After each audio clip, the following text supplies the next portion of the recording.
Au programme du jour, nous allons bien entendu revenir sur les actualités autour de Ripple et du XRP avec une petite prédiction champagne, mais pour ça, restez bien jusqu'en fin de vidéo. Avant cela, on va parler de stablecoin, dont Amazon, Walmart. On va également parler de Shopify. Bref, petite vidéo qui, théoriquement parlant, devrait vous régaler. Vous, de votre côté, assurez-vous d'être abonné à la chaîne YouTube. N'oubliez également pas de liker la vidéo, c'est très important. Et si j'ai envie de vous dire, laissez le petit commentaire. Du côté du market cap crypto, on peut voir que c'est dans le rouge. Et aujourd'hui, grosse perte, 3,63% dans le rouge. Du côté du BTC, perte de 2,47% sur les dernières 24 heures.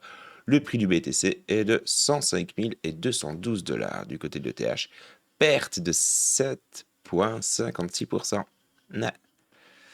2529 $, c'est le prix de l'ETH aujourd'hui. Du côté du XRP, perte de 4,68%. Le prix du XRP est de 2,13 $. Et puis du côté du Dogecoin, on est sur du 17 centimes. Et la perte sur les dernières 24 heures est de 5,35%.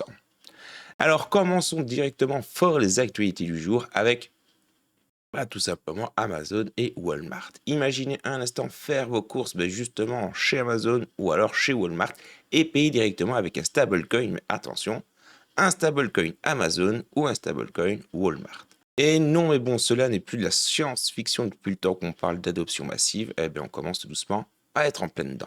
D'après le Wall Street Journal, ces deux mastodontes de la distribution explorent très sérieusement cette possibilité. L'objectif, des paiements plus rapides, moins chers et un contrôle total sur leur écosystème financier. C'est un signe qui ne trompe pas, la crypto n'est plus un sujet de niche, elle frappe à la porte des plus grandes entreprises du monde. Ça fait 4 ans que j'arrête pas de vous le chanter, et ici, on a la phase d'adoption, les gars. Alors non, on n'est pas too late. Si jamais vous venez de débarquer dans l'écosystème, vous avez encore amplement le temps de vous faire un petit portfolio et d'en profiter pour la suite, mais ici... reste plus 15-20 ans d'opportunités, quoi. Et pendant que certains y pensent, nous avons d'autres structures qui le font déjà. Si vous achetez en ligne, il y a de fortes chances que vous connaissiez Shopify. Grâce à un partenariat avec Stripe, des millions de commerçants sur Shopify peuvent désormais accepter des paiements en USDC. Le stablecoin, donc le Circle.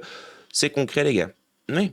Ici, on ne passe plus encore une fois en mode spéculation. Non, Shopify a intégré avec son partenariat, donc avec Stripe. Alors, Stripe, c'est quoi? C'est une structure qui vous permet tout simplement d'effectuer des paiements en ligne. Si vous achetez justement sur une boutique Shopify, dites-vous qu'à 98% du temps, les paiements sont gérés justement par Stripe. Donc oui, c'est une nouvelle qui, mine de rien, est plus que positive pour nous, holders de crypto.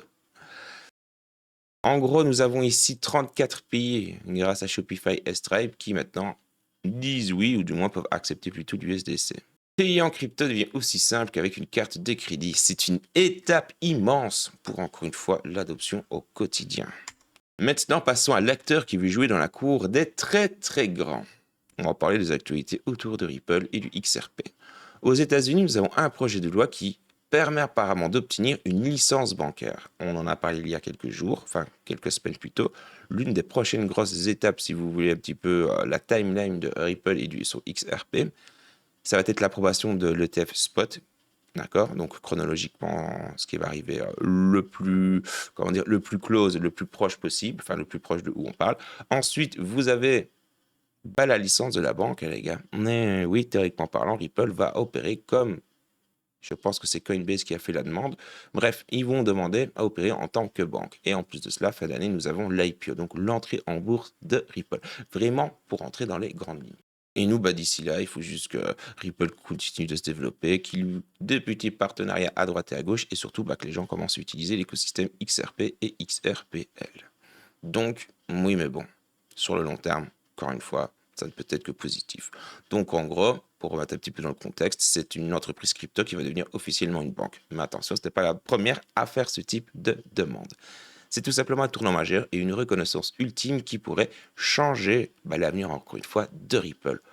Les gars, moins de 3 $ le XRP, j'ai envie de vous dire, je ne sais pas encore une fois ce qui vous freine. Bon, pour ceux qui n'ont pas regardé la vidéo d'hier, pourquoi Ripple veut-elle cette reconnaissance? Parce qu'au final, leur ambition est tout simplement colossale. Oubliez le simple transfert, Ripple veut s'attaquer au géant Swift, le réseau utilisé par toutes les banques du monde pour les paiements internationaux. Leur plan, utiliser le réseau RippleNet et leur crypto, le XRP, pour rendre ces transferts instantanés et quasi gratuits. Il vise à convaincre plus de 1500 banques à les rejoindre. Mais bon, ce n'est plus de la compétition, c'est tout simplement une déclaration de guerre aux services bancaires traditionnels. Et visiblement, cette audace paye. Ici, nous avons le Wall Street du journal, le cœur de la flamme de la finance mondiale, qui a les yeux rivés sur le XRP et son XRPL. Les grandes institutions financières commencent à comprendre le potentiel du XRP. Nous avons un ancien de chez Ripple qui a même lâché une bombe. Il imagine que Ripple peut carrément racheter des banques ou des services financiers traditionnels en difficulté justement pour accélérer sa révolution. On passerait donc de la compétition à l'absorption. Et pour rappel, c'est ce qu'ils essayent de faire avec Circle.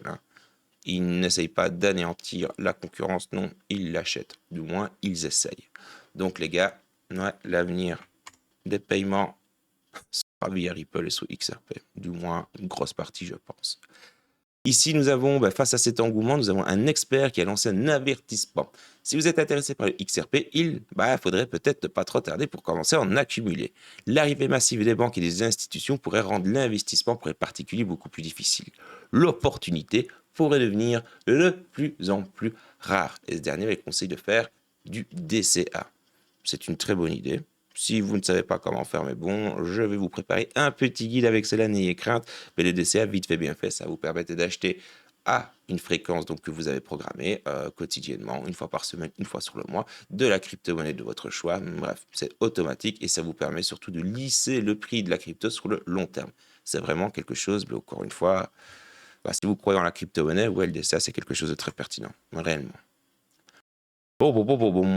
Justement, on revient un petit peu à l'USDC. Pour renforcer son écosystème, Ripple vient d'intégrer l'USDC à sa propre technologie, donc le XRPL, ça, on en avait parlé hier. Mais attention, c'est une arme à double tranchant. Cela n'apporte énormément de liquidités et de nouvelles possibilités, mais, certains se demandent si cela ne pourrait pas faire de l'ombre au XRP lui-même. Ça, c'est la question que je vous pose dans l'espace commentaire. Et terminons avec une petite prédiction champagne qui fait littéralement tourner la tête.